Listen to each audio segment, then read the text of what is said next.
J'ai le plaisir de souhaiter la bienvenue au Premier ministre par intérim de la République du Mali, son Excellence Abdoulaye Maïga. Je l'invite à s'exprimer devant l'Assemblée.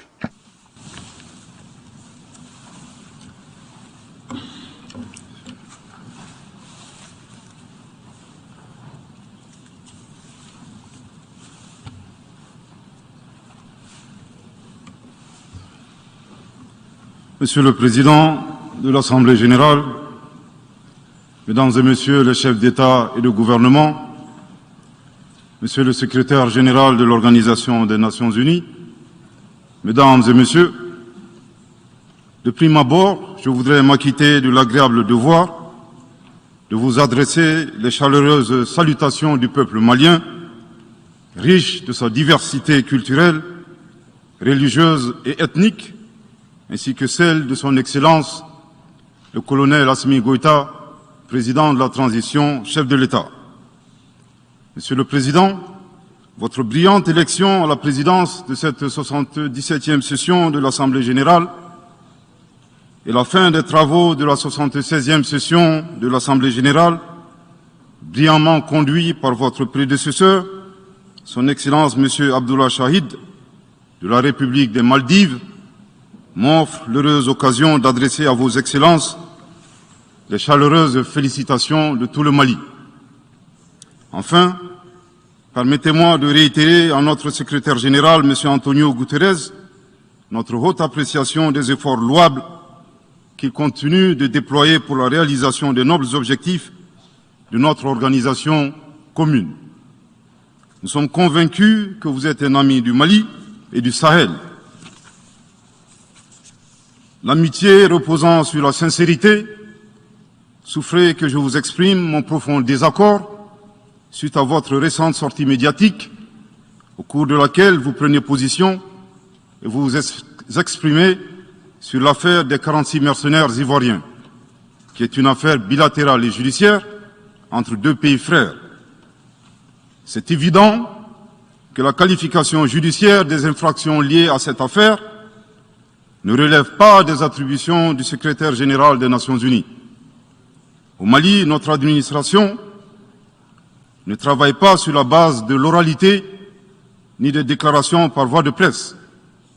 Par conséquent, nous nous en tenons scrupuleusement à la note verbale de la MINUSMA, à la mission des Nations unies pour la stabilisation au Mali, référence MINUSMA bar PROT bar NV bar 226 bar 2022 du 22 juillet 2022, dans laquelle il ressort clairement qu'il n'existe pas de lien entre les 46 mercenaires et les Nations unies. Les récentes synchronisations des actions et l'harmonisation des éléments de langage consistant à faire passer le Mali, mon pays, de statut de victime à celui de coupable dans cette affaire des mercenaires sont évidemment sans effet. Excellence, Monsieur le Secrétaire général, votre position sur l'affaire des mercenaires a été suivie par certains responsables d'Afrique de l'Ouest. Donc, c'est sous votre couvert que nous leur adresserons des messages. À l'endroit du président en exercice de la CEDEAO, M. Oumaro Sissoko Ambalo, qui affirme, je cite, « On vient de voir avant-hier la déclaration du secrétaire général des Nations unies qui dit que ce ne sont pas des mercenaires. Moi, à la place des Maliens, j'aurais relâché ces 49 soldats. » Fin de citation. Je voudrais très respectueusement signifier à ce dernier qu'il existe un principe de subsidiarité, d'ailleurs au contour flou entre la CEDEAO et les Nations unies, et non un principe de mimétisme. Également, il est important de lui préciser que le secrétaire général des Nations unies n'est pas un chef d'État et le président en exercice de la CEDEAO n'est pas un fonctionnaire. Par conséquent, il serait indiqué qu'il ne banalise pas la CEDEAO. Enfin, il est utile de rappeler au président en exercice de la CEDEAO qu'au Mali, les autorités n'interfèrent pas dans les dossiers judiciaires et respectent l'indépendance de la justice. Donc, nous n'avons pas vocation à interpeller ou relâcher. Ceci relève de la fonction judiciaire. Aussi, M. Oumaro Sissoko Ambalo doit être conscient du fait qu'il est le dépositaire d'un lourd héritage et de plusieurs sacrifices qui ont fait la renommée de cette organisation.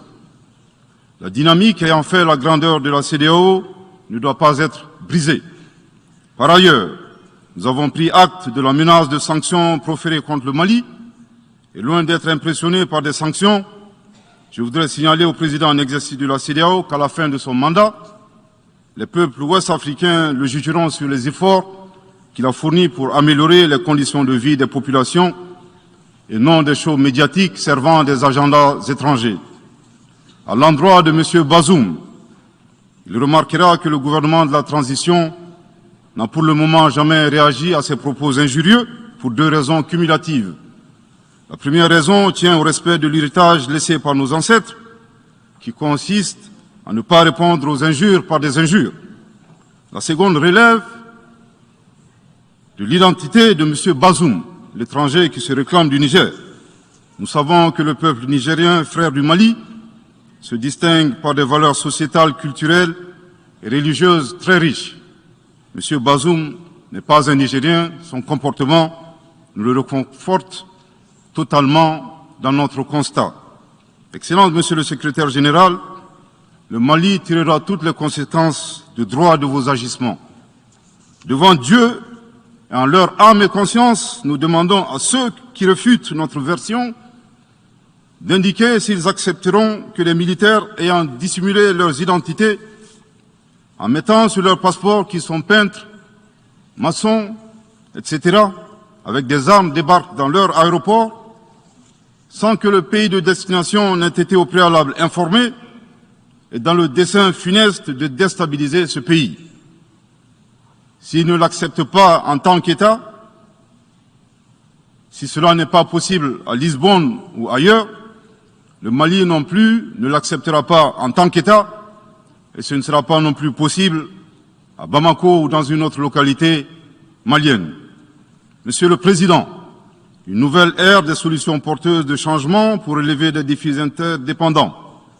Thème de cette 77e session de l'Assemblée générale, suscitera l'espoir de meilleurs jours pour le Mali, à la condition que le bilan sans complaisance de l'ancienne ère soit établi, que les enseignements soient tirés et que les recommandations objectives soient formulées. Une fois cet état franchi, je ne doute pas qu'à travers notre action collective, nous réussirons à pacifier les multiples foyers de tension dans le monde, mais aussi à promouvoir un développement harmonieux et lutter efficacement contre les pandémies, la dégradation de l'environnement et le réchauffement climatique, les inégalités, les politiques de domination et de prédation des ressources. Depuis le mois d'août 2020, le Mali, mon pays, se trouve dans un processus de transition qui prendra fin le 26 mars 2024 par le transfert de pouvoir aux autorités élues. D'ici à cette échéance et conformément aux recommandations des assises nationales de la refondation, les autorités de la transition se sont engagées dans 2 chronogrammes convenus avec la CEDEAO à faire des réformes politiques et institutionnelles avant d'organiser des élections dont l'objectif ultime est de refonder l'État malien, afin qu'il réponde aux aspirations profondes et légitimes de notre peuple à la paix, à la sécurité, à la bonne gouvernance, au développement et à la stabilité institutionnelle durable au Mali. Dans cette perspective, je suis heureux de souligner que certaines avancées majeures ont déjà été réalisées, notamment la promulgation de la loi électorale, qui comprend entre autres la création de l'autorité indépendante de gestion des élections, dont l'installation est à un stade avancé, ainsi que la mise en place d'une commission composée d'éminentes personnalités de toutes les composantes de la société malienne, chargée de la rédaction de la nouvelle Constitution. Monsieur le Président, sur un autre plan, peu de gens savent que le Mali est le seul pays au monde dans lequel se superposent et se déroulent simultanément 4 types d'insécurité: le terrorisme, les conflits communautaires manipulés par les terroristes et leurs sponsors étatiques étrangers, la criminalité transnationale organisée et les actions violentes d'individus isolés. Parallèlement à ce processus de retour à l'ordre constitutionnel, le Mali continue de mener une lutte sans merci contre les acteurs de l'insécurité en particulier les groupes extrémistes qui sont responsables de toutes sortes d'abus contre nos paisibles populations. En ce qui concerne le Mali, je suis heureux et fier de vous annoncer que les groupes terroristes ont été sérieusement affaiblis et la peur a même changé de camp. Cependant, ces groupes criminels gardent encore et toujours une certaine capacité de nuisance dans leur tentative désespérée de porter atteinte à notre intégrité territoriale et de terroriser nos populations. Les vaillantes forces de défense et de sécurité du Mali restent déterminées à faire face à toutes les menaces d'où qu'elles viennent, sous l'impulsion de son Excellence le colonel Assimi Goïta, président de la transition, chef de l'État. Le gouvernement du Mali continue d'intensifier les efforts importants pour recruter, former, équiper et renforcer les capacités opérationnelles des forces de défense et de sécurité maliennes. Je dois dire ici que les actions offensives menées jusque-là ont permis à nos forces de remporter des victoires décisives contre les forces obscurantistes. Elles ont également permis à l'État de reprendre pied et de réaffirmer son autorité sur une grande partie du territoire national, ainsi que de favoriser le retour de plusieurs milliers de nos compatriotes dans leur localité d'origine.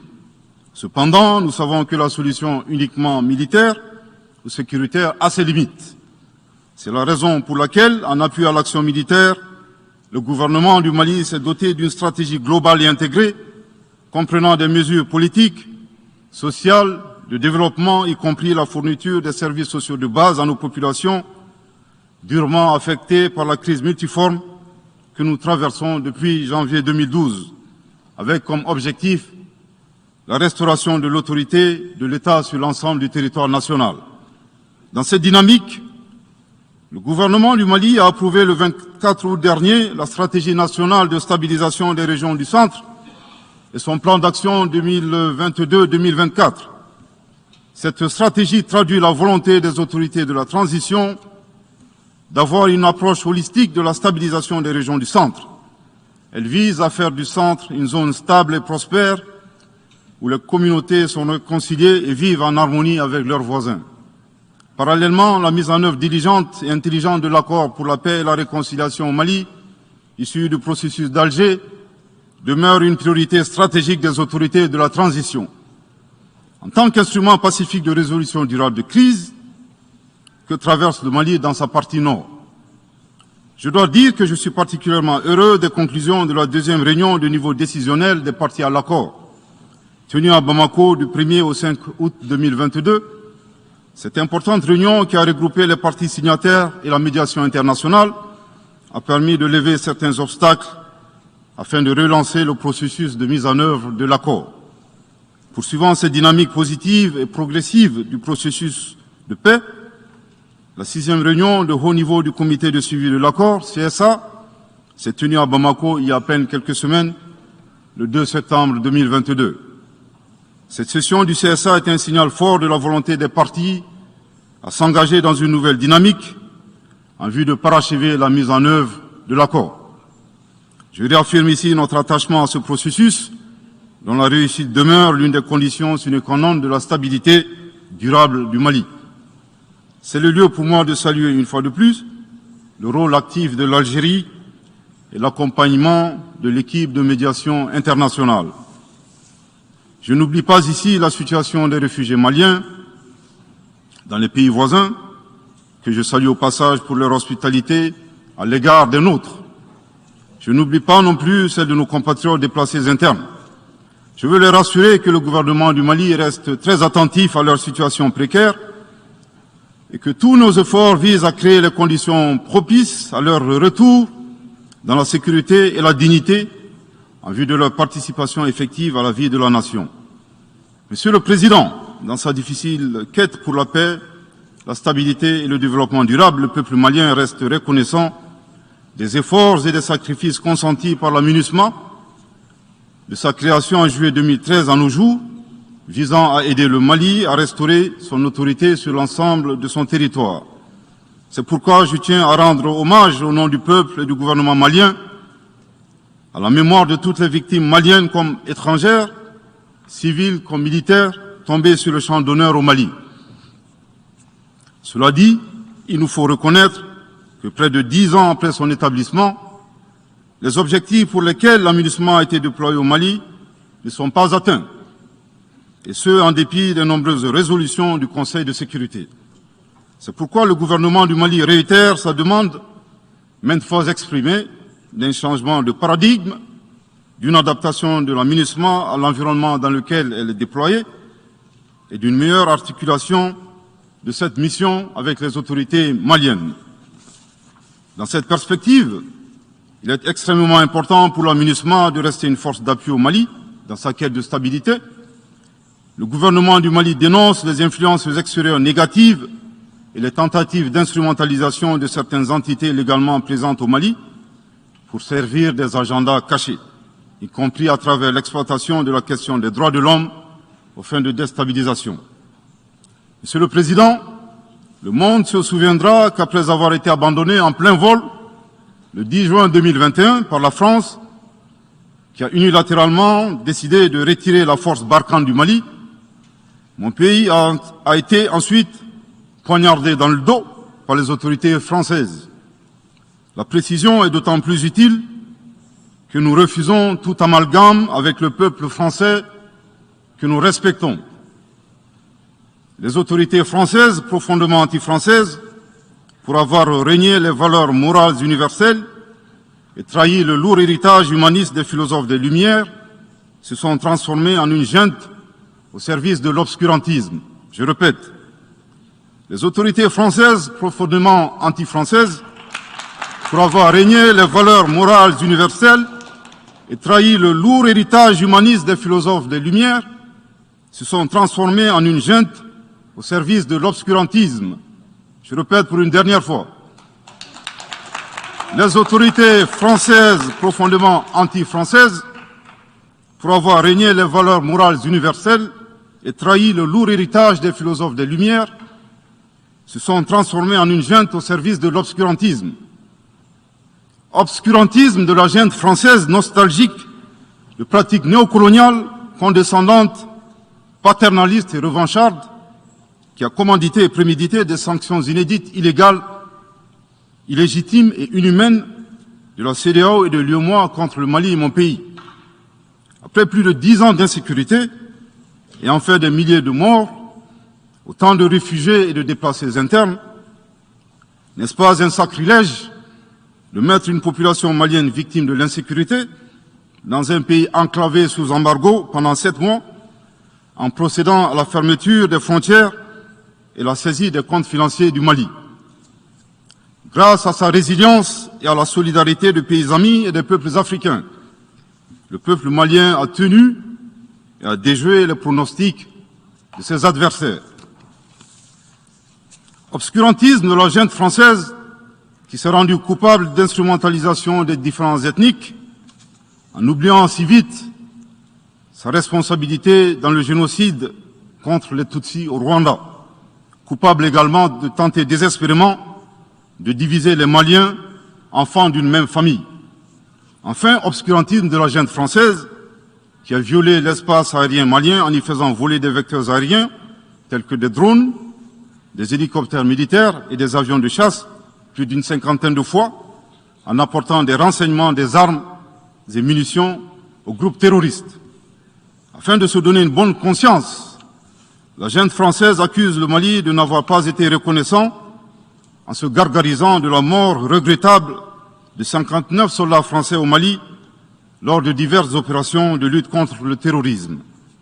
À cette triste accusation, nous rappelons que dans la majorité des interventions d'officiels maliens et des cérémonies, nous rendons systématiquement un hommage à l'ensemble des victimes de l'insécurité au Mali, sans distinction de nationalité, donc y compris les 59 Français décédés. Aussi, nous les invitons à ne pas s'arrêter à si bon chemin et de remonter le temps, en passant par leur intervention en Libye, décriée par toute l'Afrique, sans oublier la participation forcée des milliers d'Africains à la Première et la Seconde Guerre mondiale, sans oublier la traite négrière qui explique le sort économique de beaucoup de pays. Combien d'Africains sont-ils morts pour la France et le monde libre dans lequel nous vivons. Monsieur le Président, eu égard à la gravité des faits commis par la junte française, le Mali, dans sa lettre en date du 15 août 2022, a demandé la tenue d'une réunion d'urgence du Conseil de sécurité des Nations Unies. Cette réunion a pour objet de permettre au Mali de présenter les éléments de preuve en sa possession, démontrant que l'armée française a agressé en de maintes reprises mon pays, en violant de manière répétitive et fréquente l'espace aérien malien, sans autorisation des autorités maliennes, et parfois en falsifiant des documents de vol.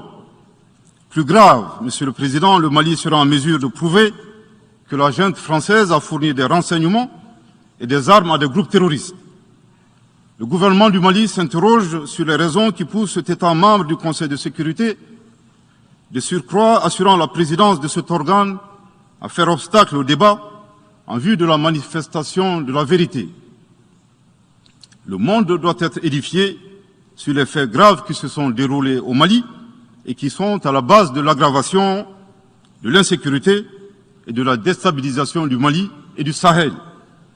Par la saisine du Conseil de sécurité, le gouvernement du Mali entend mettre cet important organe chargé à titre principal du maintien de la paix et de la sécurité internationale face à ses responsabilités et dénoncer les agissements de la junte française contre mon pays. Ces actes hostiles sont incompatibles avec la Charte des Nations Unies et son statut de membre permanent. Il y va de la crédibilité de notre mécanisme commun, de l'efficacité de la lutte contre le terrorisme, mais surtout, il y va de l'intégrité de l'Organisation des Nations Unies, qui repose entre autres sur le respect des engagements internationaux, de la légalité internationale et de la Charte des Nations Unies. Monsieur le Président, il semble opportun pour le Mali de demander votre implication personnelle auprès du Conseil de sécurité des Nations Unies, afin que notre demande aboutisse pour que cesse la duplicité et la guerre par procuration imposée à mon pays. Monsieur le Président, dans la lutte contre le terrorisme et l'extrémisme violent, le gouvernement du Mali est fortement interpellé sur la question des droits de l'homme. Je tiens à souligner que les droits de l'homme constituent avant tout des valeurs qu'incarne chaque Malien. Aussi, le gouvernement du Mali reste déterminé à les respecter et à les faire respecter, conformément à sa politique de tolérance zéro contre l'impunité. Et cela par fidélité à nos valeurs ancestrales inscrites dans la charte de Kouroukanfouga, proclamée en 1236 par l'empereur du Mali, Soundiata Keïta.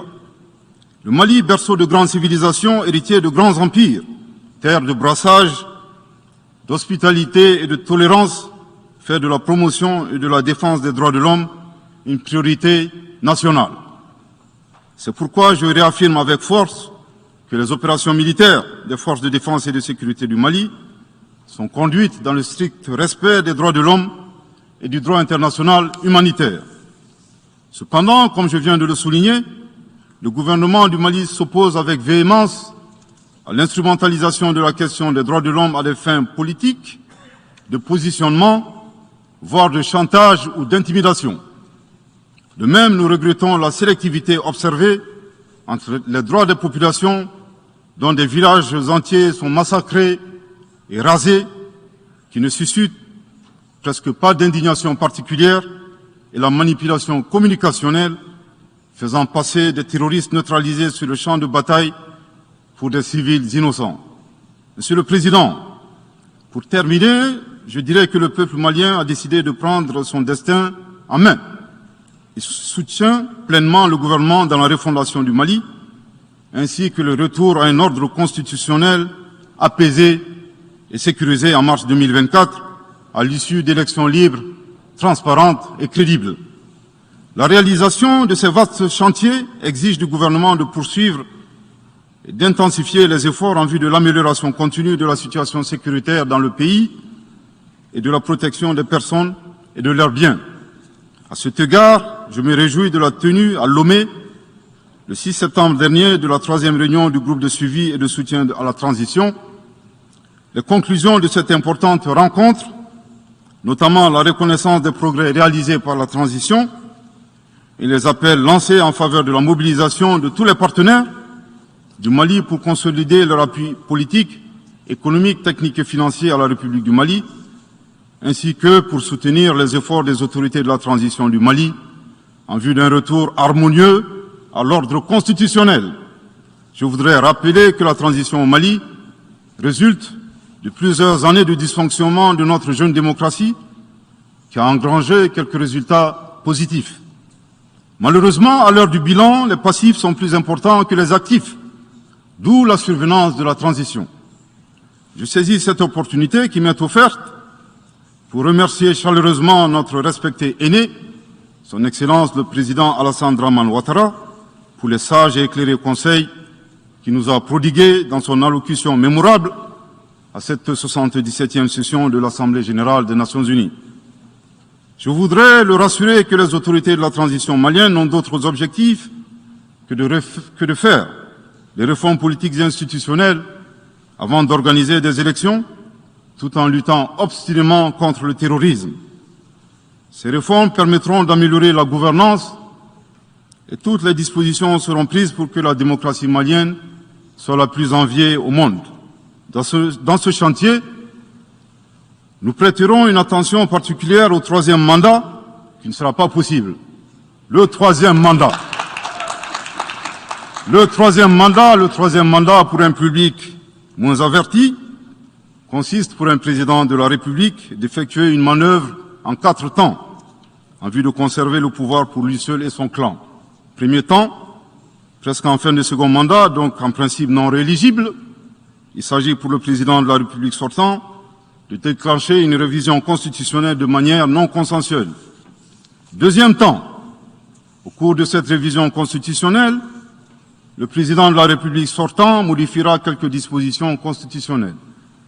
Troisième temps, une fois la nouvelle constitution adoptée, sur fond de crise politique naturellement, le président sortant devient candidat en violation de la limitation du nombre de mandats à 2. Sa candidature est alors justifiée par l'adoption de la nouvelle constitution et le prétexte est tout trouvé. La limitation du nombre de mandats à 2 concernait l'ancienne constitution.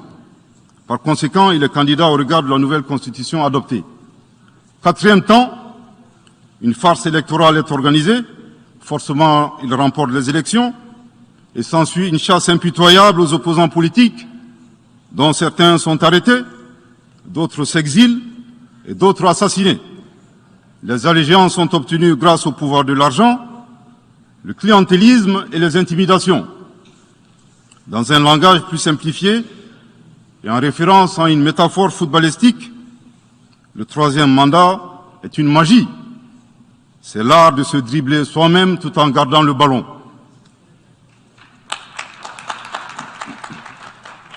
Excellence, Monsieur le Président Ouattara, vos conseils nous rappellent la triste histoire du chameau qui se moque de la bosse du dromadaire. Malgré les efforts tangibles de la transition malienne, dans la mise en œuvre des chronogrammes des réformes politiques et institutionnelles et celui des élections, salués par la communauté internationale, Madame la ministre des Affaires étrangères de la junte française, à qui le Mali n'a pourtant rien demandé, a estimé qu'il n'y avait pas eu de progrès, oubliant que nul ne peut aimer le Mali plus que les Maliens eux-mêmes. Sa position singulière et son adversité ne nous surprennent guère.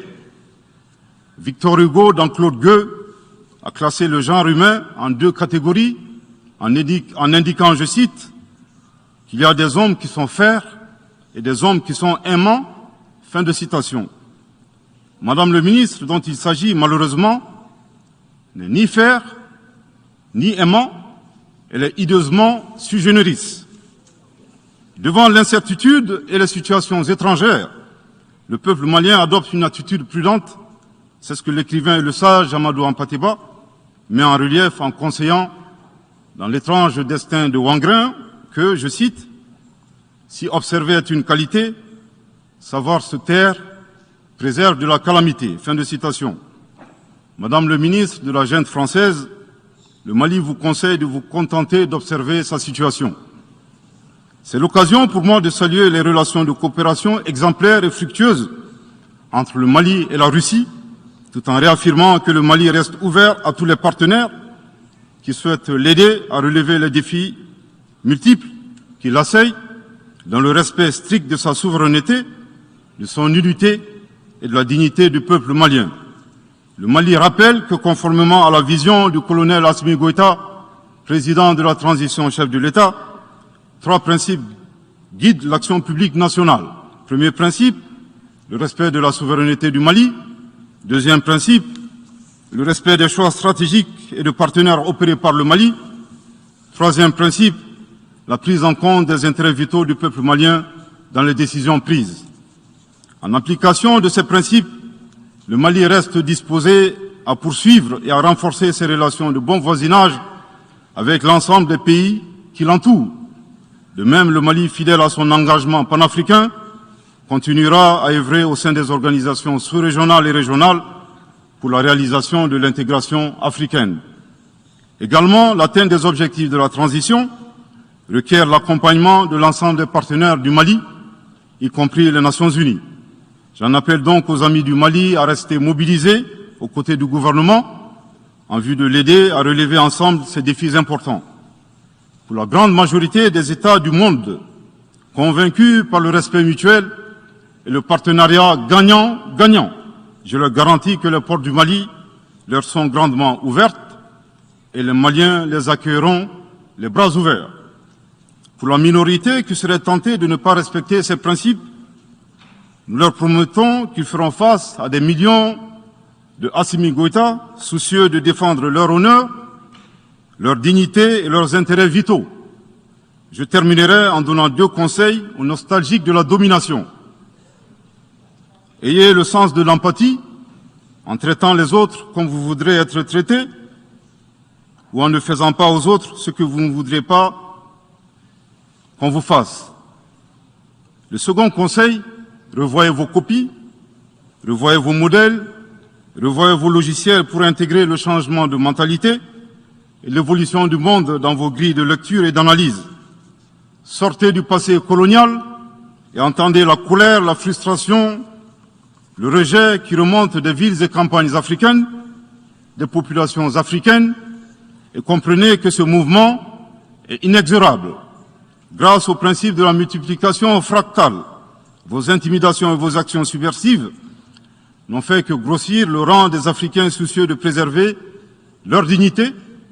S'il n'était qu'une centaine aux indépendances, aujourd'hui nous sommes des millions, et demain, tant que les paradigmes inégalitaires demeureront, nous serons des milliards. Le Mali et son peuple ne seront pas des spectateurs face aux assauts et l'adversité. Pour chaque mot employé de travers, nous réagirons par réciprocité. Pour chaque balle tirée contre nous, nous réagirons par réciprocité. C'est à ce prix qu'une nouvelle ère sera une réalité avec des solutions porteuses de changement pour relever des défis interdépendants, avec des États interdépendants et en valorisant l'homme sans distinction aucune, notamment de race, de couleur, de sexe, de langue, de religion, d'opinion politique ou de toute autre opinion, d'origine nationale ou sociale, de propriété, de naissance ou de toute autre situation telle que stipulée à l'article 2 de la Déclaration universelle des droits de l'homme.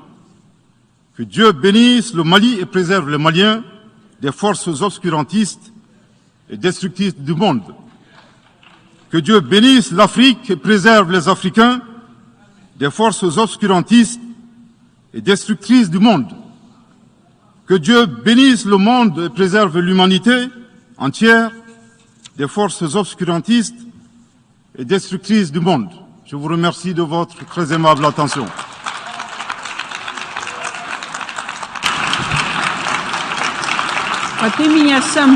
Au nom de l'Assemblée générale, permettez-moi de remercier le Premier ministre par intérim de l'Excellence du Mali pour la déclaration qu'il vient de faire. Je prie le protocole d'escorter son Excellence